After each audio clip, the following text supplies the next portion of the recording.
It's hump day. Hump day! It's hump day. Hump day!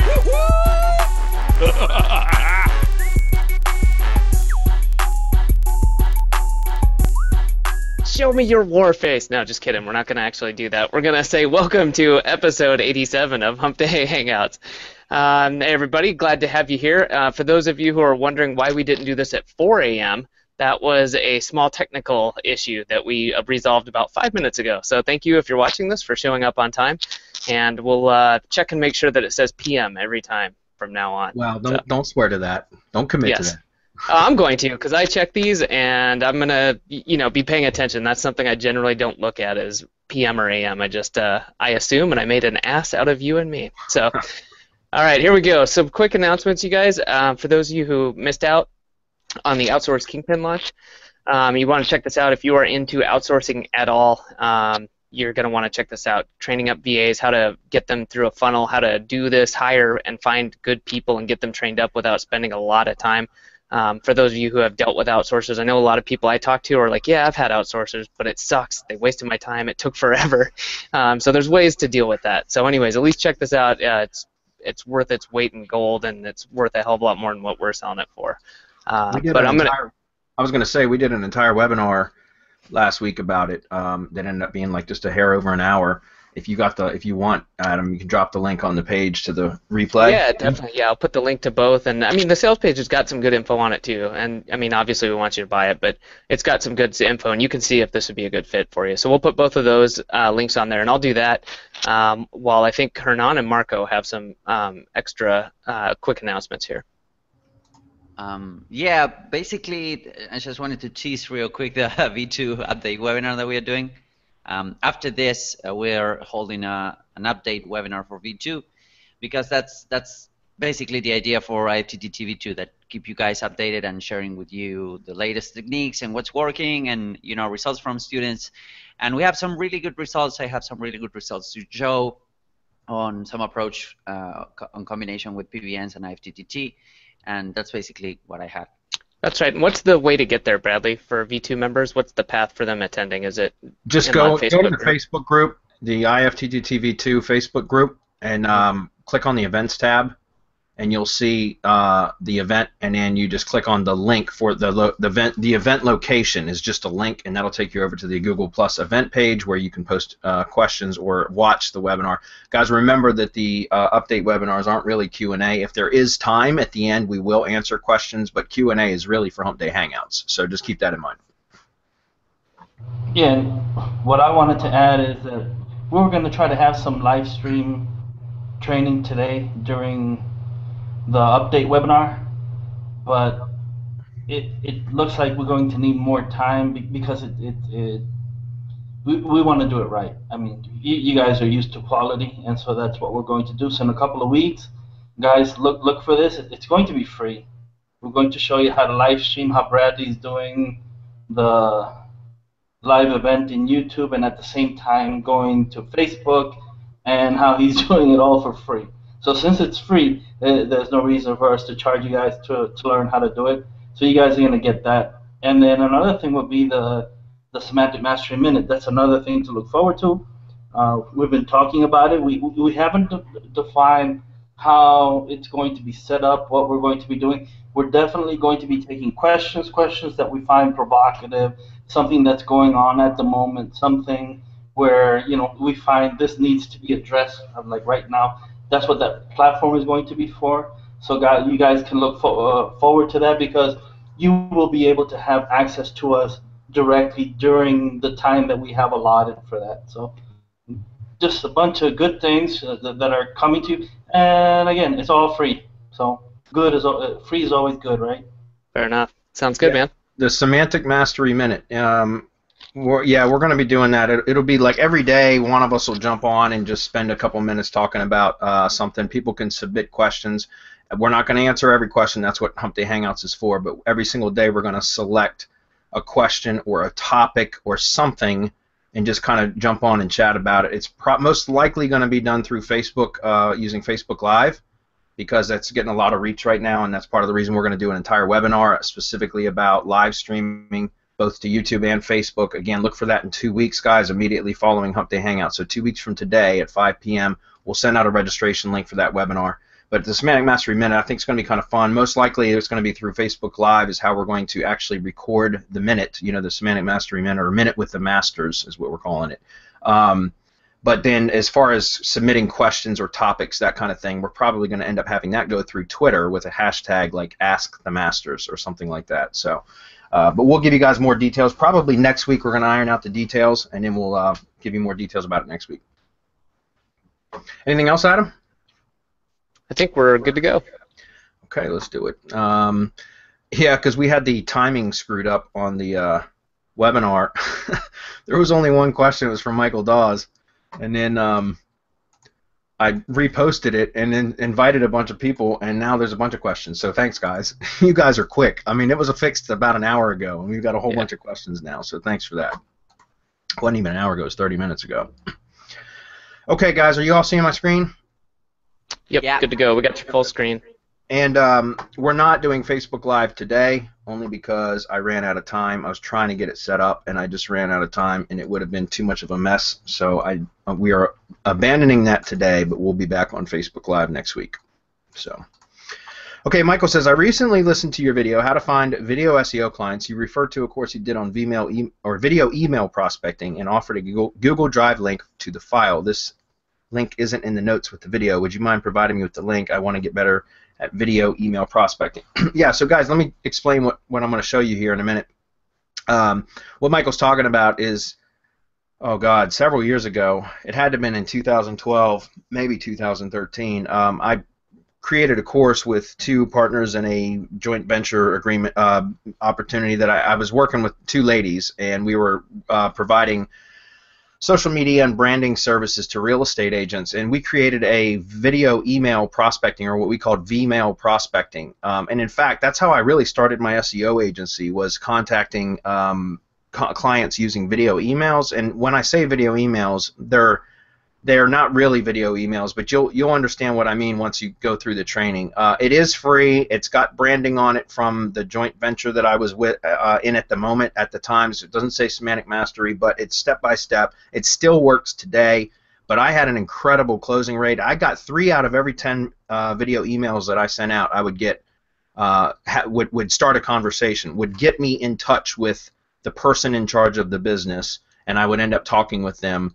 And then, I had a really good close ratio with anybody that I actually started a dialogue with. So it's very, very effective in getting the conversation started. It's called VMail or video email. So I created an opt-in page. That's right. If you want it, you're going to have to go opt-in to get it.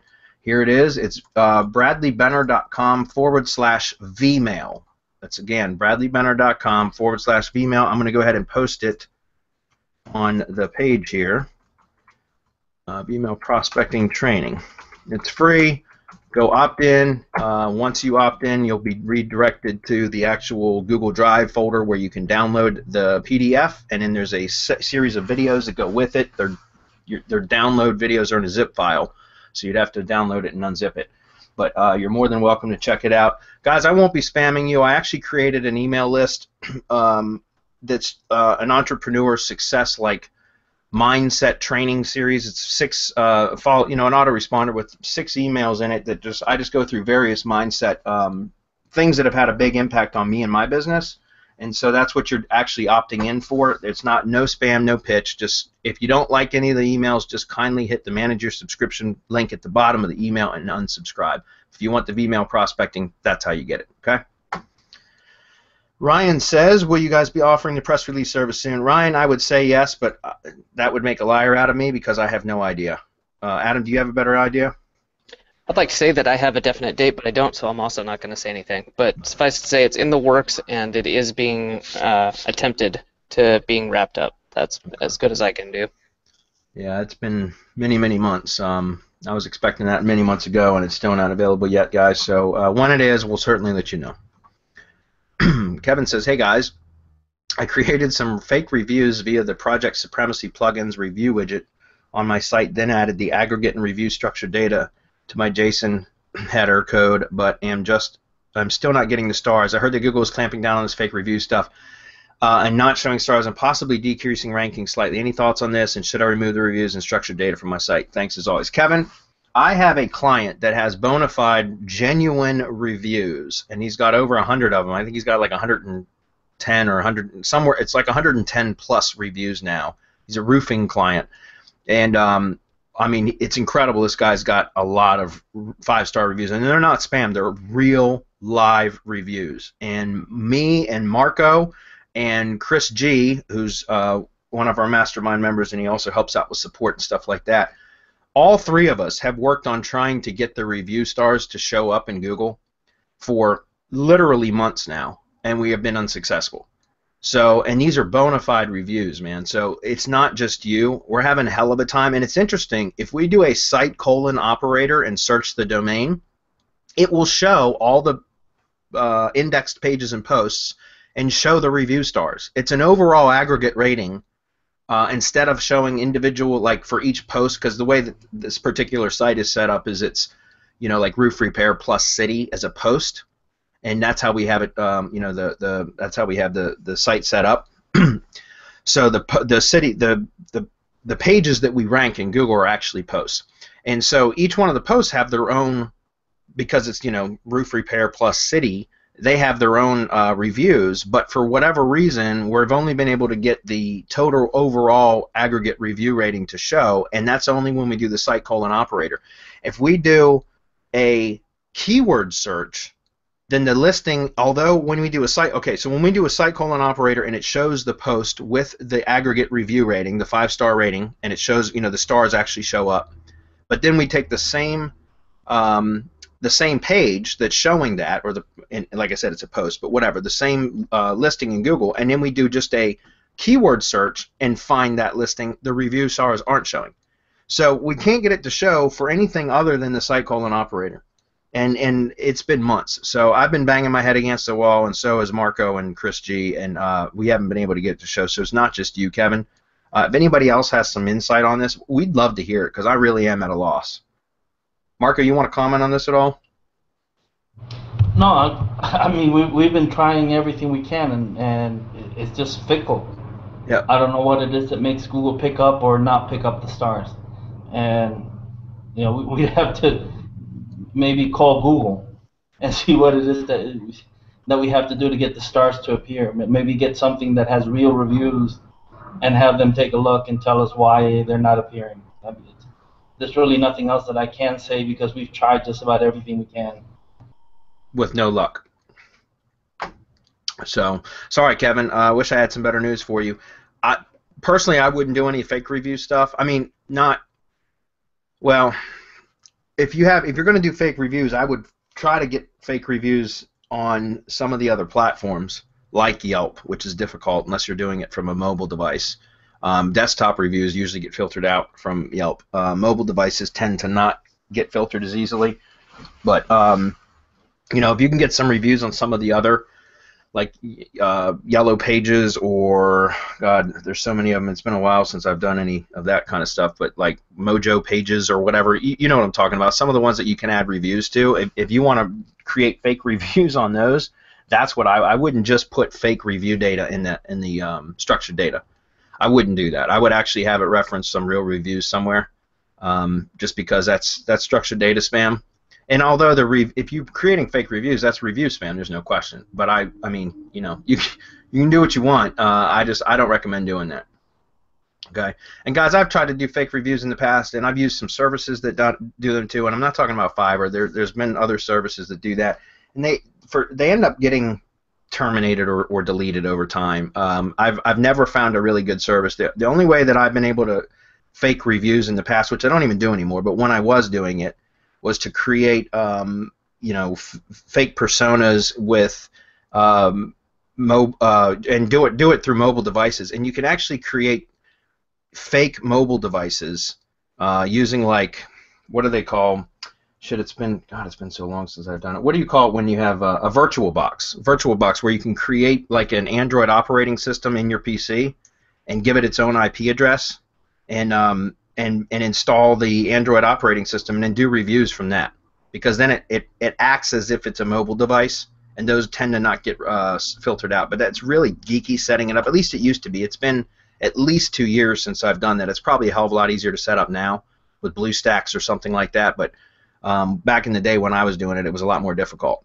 And so I would build up, 5 or 6 profiles that were active, and they each had their own virtual box and their own IP address that was tied to an Android device operating system. And we would build those personas up so that, and like for example, they had Yelp profiles, each one of them. And those Yelp profiles, they looked like real people, real reviewers, and so there was activity, and it was just a lot of work to maintain them. It was powerful at the time, but it's not something that I recommend doing anymore. I mean, I haven't tested it in a couple years, but personally, I just don't do it anymore. So, Wayne says, Bradley, I'm curious if you would address the Charles Floate, I think it was Floate, rant in the comments being bantered about the Local Client Takeover Facebook group on the real usefulness of the IFTTT networks. Well, that could take a whole hour in itself, Wayne. I would just refer everybody to that thread and let them read through the thread and make their own decisions. But I don't know if that's a public Facebook group or not. Do we want to drop that link? What do you guys think? It is not public. No, it is not public. You'll need to join. But anyways, I think we could share the link anyways. I think it's been a lot of fun, actually. The only thing that I would add to that is, like, we're not marketers, guys. We're just some guys who have our own businesses, who came up with an idea of sharing the stuff that we know works. And how do we know it works? Well, we have our membership that will tell you. I mean, that's our best testimonial, right? Our successful members. So the thing that I would say is, talk to the members. Reach out, talk to them, and say, what are you doing? Go to IFTTT 2.0. We have a bragging thread. Go to our. I know you guys can't get into the RYS Facebook group, but maybe you can talk to people who have been successful with RYS, just to see whether the stuff works or not. Because the claim is that it doesn't work, and we know we do tons of testing before we release anything to the public. And the one thing that we do know through our testing is the shit works, man. Period. Point blank. Yeah.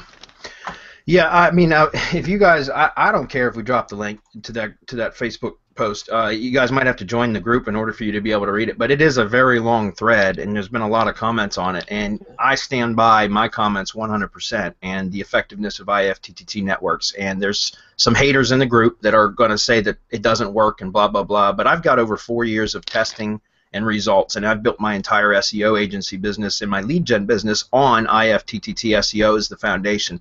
And again, with our students and everything else that have had success, and us as excuse me, my partners and I, we've been using they've all been using them for over a couple years now. So I stand by it 100%. There's more than one way to skin a cat, which I've mentioned in the thread or in that post. And you pick what works for you guys. The way I look at it, though, is the IFTTT networks. We're giving that Google Tickle, as Marco calls it, and we are actually feeding into the semantic algorithm, right? I mean, that's what we're doing. We're giving Google what it wants, and that's why I think it's so effective, and why I think it's going to continue to be effective even long term. Whereas a lot of traditional SEO methods are becoming less and less effective, and sometimes even become a negative ranking factor at some point. And I don't see that being a problem with IFTTT SEO. And so again, I stand by my comments 100%, and I'm happy to share that thread if we can find. Yeah, I think just one thing on that is that, and everyone here is, I don't think we've ever had anyone out of line in a Hangout or on the Hump Day Hangout. I would just say, if you do go over there, you do join. Be civil. If you've got anything to say, make sure it's useful. Don't go in there just say it works, or if you got something to say, that's great. Otherwise, just read through it. It's a pretty cool thread. There's a lot of information in there. I think a lot of the confusion comes from people who are used to having people say, this is the only way to do something, which is never what we say. It's like, hey, this is a really easy way to do a lot of really cool things, but like Bradley just said, this isn't the only way. There's so many different ways you can accomplish things. It's just that this is, one, it works, and two, it's fairly easy. So I think a lot of people miss that point and think that, if they're not familiar with us, they probably think we're just saying it's, IFTTT is the only way you can do SEO, which is obviously not the case. Yeah. Yeah, and I mean the people that say, well, you guys only say it works because you sell a product. No, I built my business on that foundation prior to it ever becoming a product. The only reason why it became a product is because it worked so damn well for me, and then when I started sharing it with a few others, and they tried it, it worked for them, and they said, hey, you're on to something here. And thus, Semantic Mastery was born, and that's really why. So it's not that we created a product to sell to people. It's I created a system that worked for me, that then worked for others, that then ended up becoming a product, so that we could share something that works so well with so many others. That's how it worked out. So just be, like what Adam said, just be civil if you're going to go in. And I can tell you, I was pretty pissed at some of the comments. I wanted to lash out, but I had to exercise some control and and post some diplomatic responses instead. Breathe I deeply. was actually pretty civil also, man. Yeah. I am very proud of me because I started to tell people to kiss my ass. Yeah. What's funny is that I think there's these kind of discussions or these kind of debates. They do a lot of good to our community because you will see a ton of, and I'm really honored that a lot of people is actually saying, hey, I tested this and this work, and there's a bunch of big names over there which I truly respect, including you guys. So I think these kind of debates, these kind of discussions, they do really well to our community. But yeah, I mean, what we were trying to convey on that is not that the group is called the Proper PBN Group, so they are still thinking on the PBN side of things, which is completely fine. In fact, we're going to be talking about PBNs on today's update for V2. But at some point, you need to understand where everyone is coming from. We have been tested it pretty much everything. We've tested PBNs, and we are always in the trenches. And one of the good things about, for example, IFTTT SEO Academy is that all of the people that have been, going through the training, like guys like Terry Kyle, he's like a big name in my opinion, and they're saying, hey, it's a really thorough training and deep training, yeah, because we developed the training to train VAs. That was the original idea, so it has to be step by step. So that will be my intake on it. I think it's it's been a great thread. Of course, we got some haters, but that's their norm. So that means we're doing good if people are hating. Yeah, that's right. If people are hating, we're doing really good. And then one last thing, just to go back to one of the original pillars of Semantic Mastery, was that we were going to be testers. We were going to be the lab, so that people wouldn't have to go out and buy garbage. And this is what we do. Now, we found that some people, I'm not going to mention names, are peddling garbage. They're peddling stuff that doesn't work.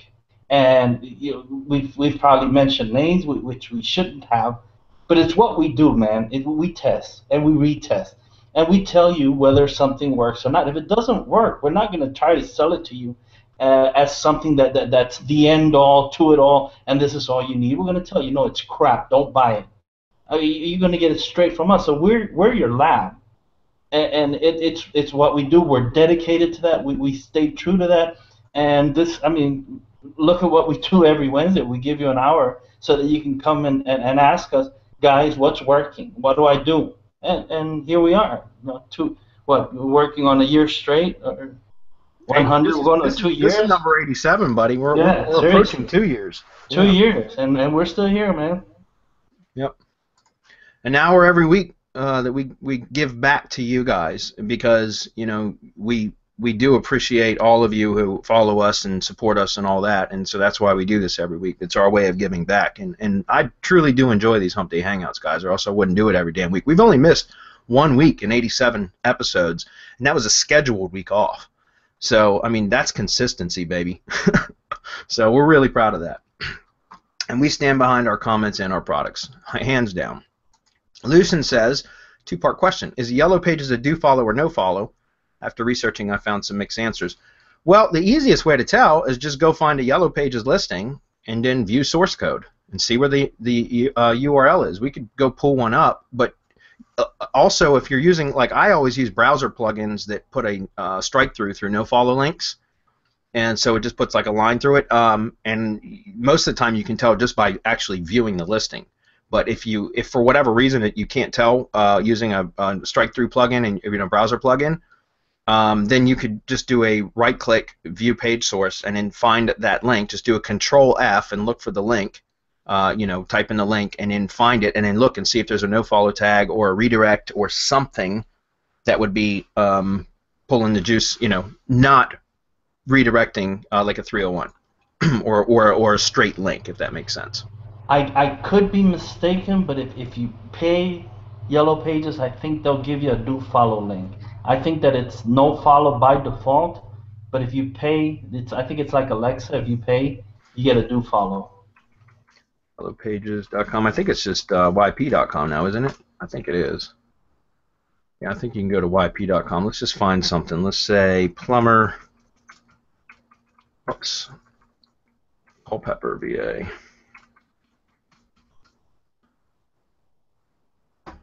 Let's just take a look. Well, that was a landing page. That was weird. I want to look at the actual listing. How do we do that? Oh, that's an ad. That's why. Let's go find an organic listing. Let's look at this one. Okay, so it looks like visit website. I got the strike through. This is showing no follow. So this is a free listing, or he might be an upgrade. He might have paid for an upgrade, but it's not an ad. If you saw on the previous page, which was the index page, the search page, you'll see that these are all ads up here, and those, when you click on them, they go straight to the landing page. However, if you look at these, here's another one, Lorenzo Plumbing. That's a landing page too. Remember, that's the guy that's got an ad earlier as well. But just looking at this first organic listing, you take a look at that, and you can see the website. It's got the strike through. That's because I'm using a browser plugin that highlights no follow. But you could also right-click and then do View Page Source, and then you could do a Control F and find that link, which is Visit Website, or is the anchor text right there. And take a look at the actual link, and it says rel equals no follow right there. See that? So there's the actual URL, www.fhfur.com, but it says rel equals no follow, and you can see that right here. So that's the easiest way to tell, guys. Just go look. So, researching and getting mixed reviews or whatever, the quickest way is just validate it for yourself. Okay? Yeah, but look at that map iframe. I'm loving that. Mm-hmm. It doesn't pull in up the iframe though. You know what I mean? Like, it doesn't pull up the data window. And we could add it. I wonder why that is. I wonder if we can hack that in though. That's Probably something I have to play with. That's definitely worth trying to play with. Yeah. I'm loving the fact that you can iframe a Google map in there. Yeah. So if Nice. we had the My Maps pin in there with the There you go. Okay. Multiple stacks. Make a note of that. We can Stop actually giving away stuff. Yeah. I know. Okay, sure. Let's move on. Make a note of that, Marco. We'll look into it further. Good question, though, Lucien. Also, if a website has a lot of Yellow Pages links nationwide in various cities pointing to a site, would that be considered spammy? No, because that would make sense. If that wouldn't be spammy if, like, let's say it's a national, like it's a franchise, for example, and it's one domain, and as a franchisee, you either get a subdomain or a page on the main domain, which is how a lot of franchises do it. Then having multiple links from different locations from Yellow Pages to the same domain would be okay because it would make sense. It wouldn't be spammy because it's an actual valid reason for those. Does that make sense? So it would only be spammy if you were like linking to the same, the actual same landing page. Chances are it's going to be separate landing pages for each listing. That's how I look at it anyways. If it makes sense, if it's logical, then it wouldn't be spammy. If you were doing it purely for manipulations purposes, then yeah, that could be spammy. Doesn't mean don't do it. It just means it could be spammy. But I don't know how that would work with Yellow Pages anyways. Okay, Ray's asking a question about Lead Gadget. Ray, I think you've asked questions here about Lead Gadget before. I will answer your question, but remember, I host a webinar every Thursday. Well, not every Thursday, but almost every Thursday morning at 7:30 a.m. specifically for Lead Gadget, guys. If you have questions about Lead Gadget, please post your questions on the Lead Gadget webinar. That's what that is for. Okay? That's 7:30 a.m. If you want a link to that, I'll drop it. But I do that 7:30 a.m. on Thursdays, and it's a Q&A webinar specifically for Lead Gadget, guys. Okay? Do you think 3 Cloudflare accounts is enough for Lead Gadget sites, or can that be a footprint? I would say it should be enough if you're doing other things properly, but based on some recent events, I know that I'm a little bit gun shy right now too, because I had 689 sites de-indexed in one fell swoop, which hurt because it was about 3 months worth of work, and now it's just gone. So we're in the process of rebuilding now, and we're doing a few other things. But if you want to talk more about it, Ray, post on the events page. Go to the Lead Gadget Facebook group, click on the events tab, and you will see the event scheduled for tomorrow. Post your questions over there. Even if you can't attend live, I will answer your questions, and you can catch them during the replay. Scott says, would there be any benefit in Crowdsearch referral traffic to search social hashtag, click on the Google link, view several pages on target site, and then, instead of ending on the About page, click Outgoing on a different social property URL icon? I call it same as circling. I don't know, Scott, to be honest, because I haven't done that, and I can't speculate. You could test it, though. That's all I would tell you to do, Scott, is just set up some tests on your own and see if there's benefit to that. Remember, sending referral traffic, guys, isn't going to give you an instant ranking boost. At least for the most part, it doesn't. What you do is drip out referral traffic, CT spam, click-through spam, over time, and you'll see that it will help to boost the rankings. Don't go real aggressive with it unless you're trying to mimic a viral event. But if you're just doing like what I do with these types of referral traffics is I set up just little streams or trickles of traffic that over time helps to increase the authority of the site. I can see a definite benefit as long as he's not, as long as he doesn't get carried away and it looks really natural. Because he's dropping a Google shortened link in there, and those metrics will go straight to Google. Google will measure the activity on that link.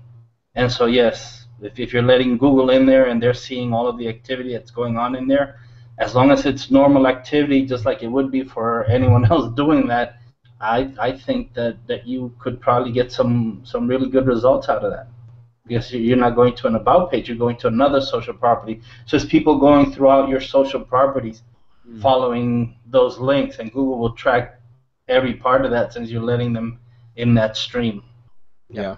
And I think that you make a great point, Marco, because what I've seen with referral traffic and CTR spam and those kind of things is that they help boosting a property. Like, it has to be already liked by Google in a sense, because if you have a website or a property on page 10 and you want to force it up with CTR, it's kind of hard, because it's a natural.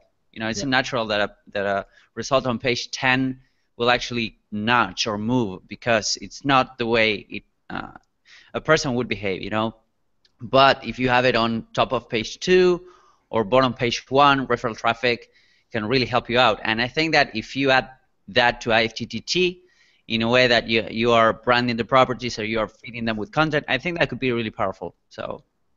And to expand on that, guys, we did an entire update webinar for Crowdsearch. If you haven't seen it, just go to Google, search Crowdsearch Training 2016. Crowdsearch Training 2016. You'll see that we have a webinar. It should be ranked #1 for that term, or Crowdsearch Demo back in 2016. Either that demo or training, either one should give you the same result. But go through that training if you haven't already, Scott. And if you have, then others that haven't, go through that training. But one thing I want to mention that Hernan just said is absolutely true, and that's the mistake that I see a lot of people, and these are the same people that try it, and they don't get instant results, and then they say, oh, that doesn't work, and they quit. Good. Get the hell out of here. Make room for the people that know what they're doing. You know what I mean? Like, honestly, I hate it when people give up too soon because they're lazy. And I'm not saying that about you, Scott, but what I've seen a lot that Hernan just mentioned was that when people use crowd search is they go after the keyword search. They want to force their site to show up for the keyword search. And so their site might be on page 4, and all of a sudden they set up click-through CT spam traffic, which that's what I call click-through spam traffic, which is not negative in my opinion. They set up the click-through spam traffic with the keyword search, and then they have the CT spam, you know, the visitors go search for it all the way back to page 4 and then click on it. That is completely unnatural. Completely unnatural for it to start getting a steady stream of traffic for a keyword search when it's listed on page 4. And that's the problem. People do that thinking, oh, I'm going to force this up on the page 1, not thinking that it's like, that's dumb, because you're going to, like, it looks completely unnatural. The better route is to send referral traffic, but not a flood of traffic. Just do a little trickle of traffic, and over the next few weeks to a couple months, you should see your site start creeping up, because Google's recognizing referral traffic from alternative sources, not from Google search. It's getting referral traffic through social media, on Web 2s, third-party platforms. That's why you use either analytics on your site, or you use a goo.gl short link, which injects analytics into the link. Okay. The other thing that you can do is set up brand, or what we call navigational searches, where you search for the name of the business or the name of the website or the blog, and then send traffic that way, because that does make sense, and that also increases what we call site weight. It gives the site more authority in Google's eyes. But instead of setting up a keyword search when the site's listed on page 4 and then clicking through to that, which is completely unnatural, you could do a search for the name of the site or the business or the blog, and then click through to that, because chances are it's going to be ranked right at number 1 for that search, right, for that brand name search. So that makes sense too. But again, you don't do a flood of traffic. You do a slow and steady stream of traffic and let it build over time. You want it to look as natural as possible. And that's where most people go wrong with CT spam, is they try to, you know, brute force click-throughs to make something rank, and they don't think about it strategically. And I've had incredible success using that tool. It's part of all my SEO campaigns now, because it works well when you do it that way. And again, we covered all of that in the training webinar. All right. Scott says, where are my images stored in Google? Is Picasa dead? Yeah, hasn't Picasa been down? Isn't it Google Photos now? Yeah, I dropped the link in there. It's photos.google.com, and then he can search through albums or photos, and he can see everything that was uploaded in either Google or Picasa. So he's good to go. Yeah, Google Photos or photos.google.com. That's right. There's also, you can do some stuff with Panoramio if they're original images. That's the problem I found with Panoramio, is they have to be original images, but you can do some pretty good SEO stuff for locals with Panoramio. So, Richard Bowles, please excuse me if this is a noob question. I am new at this SEO and trying to find my way. I read on a thread in Facebook that IFTTT SEO is like a 2009 link wheel. He's talking about the same thread we were mentioning earlier, guys. That's where Richard came from. So welcome, Richard, by the way. But he said, I've also heard Marco say that IFTTT SEO validates entities. Not sure what that means, and that it does the Google Tickle. Love that, by the way. Can you please explain entities, the Google Tickle, a link wheel, and how IFTTT SEO is different from a link wheel? All right, well, we can't get into too much detail here, but a link wheel, a 2009 link wheel, that may be true, except if we were using like a persona-based IFTTT ring to syndicate our content to, then that would be true. It would be very much like a link wheel from several years ago. But what we do is we don't try to hide footprints, we claim footprints. And we do that, and we create a branded network of sites that is an extension of our brand that automatically syndicates our branded content from our main money site, whether that's a blog or a YouTube channel or whatever, out to our branded properties, which is completely natural. It's completely normal. That's what the big brands do. They produce content, and then they share it to all their social media and all of their third-party platforms, because it just gives them more reach, more exposure. So why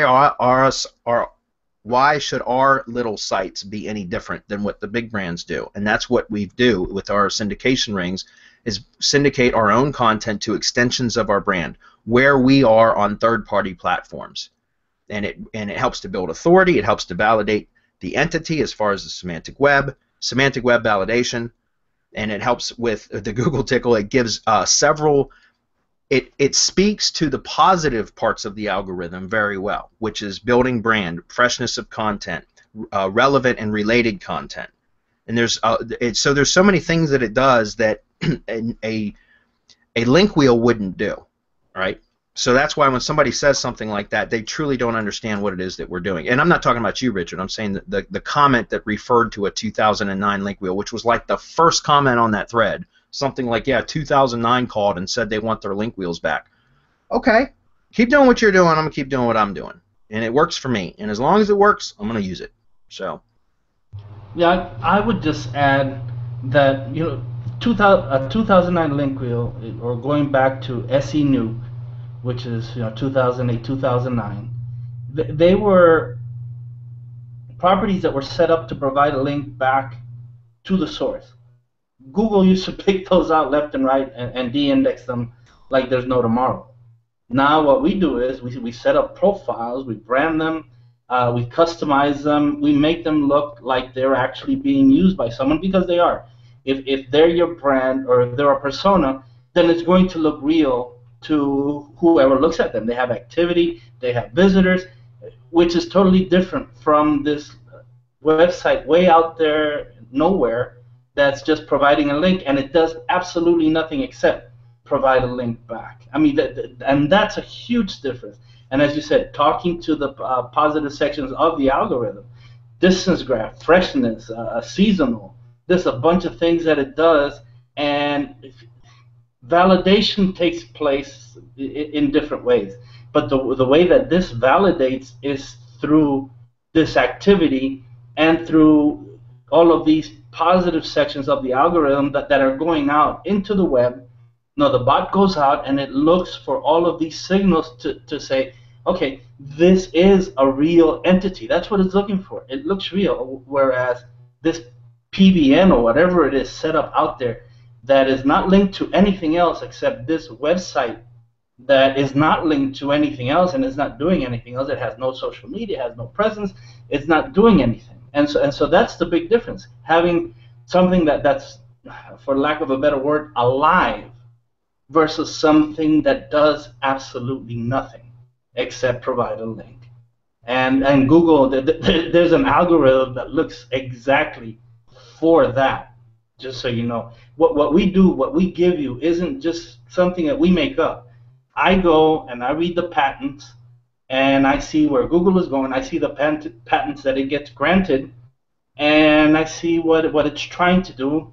I don't know how, but it just pops into my head what it is that Google is trying to do. I have a programming background, and I think that's where it comes from, where I can see where the communication is taking place and what Google is trying to do. So, Richard, take it for whatever it is. I would just say, try it. Set it up. Set up something that's just PBNs with nothing else, and set up something with IFTTT and see which one ranks better. Yep. All right, Ryan says, Bradley, you mentioned some negative SEOing on one of your sites with thousands of links, all no-follow, and it boosted the rankings. Did there ever end up being a negative effect from this on the site? No, because I disavowed those links anyways, Ryan. It's funny, but somebody negative SEO'd a site, one of my client sites, and they hit it with thousands of exact match anchors. But they were all no-follow, which was like, you dummy. And it was funny because we were always bouncing between 3 or 4 organic organic listings, and we were always bouncing around 3 or 4. And after that negative SEO attack with all no-follow links, exact same anchor, we ended up shooting the #1.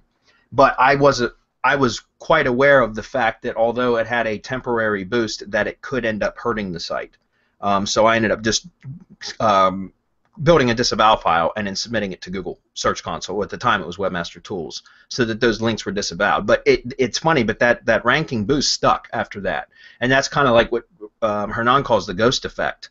And that's where you build links to something to get it to rank, and then you can take those links down once it ranks, and it still has a lasting effect. And that's what I think happened in this case, because, well, that and I was also doing other SEO. So once it was boosted to #1, which coincidentally happened right after those thousands of exact match anchors were sent to the site. Within 30 days, I had already built a disavow file and submitted it, and we still we maintained our rankings. So it never ended up causing any negative effect. Had I not built the disavow file and submitted it to Search Console, it may have ended up hurting the site at some point. But I didn't want to. It was a paying client, so I didn't want to leave it up as a test. That would be kind of a cool case study, though, to set up just a random site and hit it with 10,000 exact match anchors all no follow, and then see what kind of an effect it has. I have never actually done that. That would actually be a pretty good case study. Where to get affordable content for syndicating the IFTTT regular? Curate it, Jesse. Curate it.